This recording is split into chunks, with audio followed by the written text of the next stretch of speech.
Drug in Surat અંતર્ગત NDPS કેસના wanted આરોપીને મુંબઈથી પકડી પાડતી Kapodra surveillance team police commissioner સાહેબ શ્રી સુરત શહેરનાઓના નો ડ્રગ ઇન સુરત સિટીના અભિયાન અંતર્ગત અધિક પોલીસ કમિશનર સાહેબ શ્રી સેક્ટર 1 સુરત શહેર તથા નાયબ પોલીસ કમિશનર સાહેબ શ્રી ઝોન 1 તથા મદદનીશ પોલીસ કમિશનર સાહેબ શ્રી એ ડિવિઝન નાઓએ માદક કેફી દ્રવ્યોની હેરાફેરી તથા પેડલરો પકડી પાડવા અંગે સૂચના અને માર્ગદર્શન આપવામાં આવેલ, જે અન્વયે police inspector Shri M B Osura સાહેબ તથા police inspector Shri M R Solanki સાહેબ નાઓએ સર્વેલન્સ સ્ટાફના police sub inspector A L Pandya તેમજ સર્વેલન્સ સ્ટાફના માણસોની માદક કેફી દ્રવ્યોની હેરાફેરી તથા પેડલરો વિરુદ્ધ કાર્યવાહી કરવા બાબતે સૂચના આપવામાં આવેલ,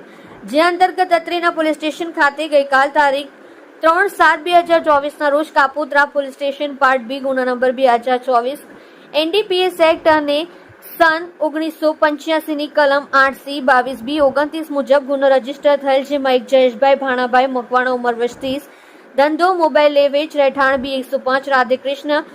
રેસિડેન્સી નંસાડ રોડ, કામરેજ, તાલુકો કામરેજ, જિલ્લો સુરત, મૂળ વતન સ્ટેશન પ્લોટ મામલતદાર ઓફિસના બાજુમાં, ગોંડલ, તાલુકો ગોંડલ, જિલ્લો રાજકોટ તથા ઈશ્વરિયા ગામ, તાલુકો ગોંડલ, જિલ્લો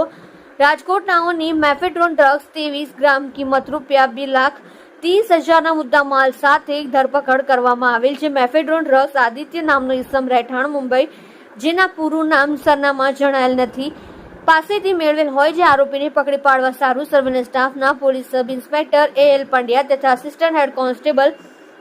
જયસુખભાઈ લાભાભાઈ તથા પોલીસ કોન્સ્ટેબલ વિપુલસિંહ પાંચાભાઈ તથા પોલીસ કોન્સ્ટેબલ કરણસિંહ ચંદ્રસિંહ નાઓને મહારાષ્ટ્ર મુંબઈ ખાતે તપાસમાં મોકલેલ અને સદર રહુ અધિકારી કર્મચારીઓએ મહારાષ્ટ્ર મુંબઈ તપાસમાં રોકાઈ હ્યુમન સોર્સ તથા બાતમી હકીકત મેળવી વોન્ટેડ આરોપી નામે આદિત્ય દીપક જયતાક પર ઉંમર વર્ષ 24, ધંધો ડિલિવરી બોય, રહેઠાણ બી વિંગ, બીજો માળ, 203 Afzal building housing society, doctor Anandrao Nair road, Maratha મંડીની સામે, બોમ્બે સેન્ટ્રલ નાઓને શોધી કાઢી આગળની કાયદેસરની કાર્યવાહી કરી પ્રશંસનીય કામગીરી કરેલ છે. તમે જોઈ રહ્યા છો live India Today news channel. Reporter મનોજભાઈ સાથે, કેમેરામેન રમેશભાઈ જયસ્વાલની સાથે.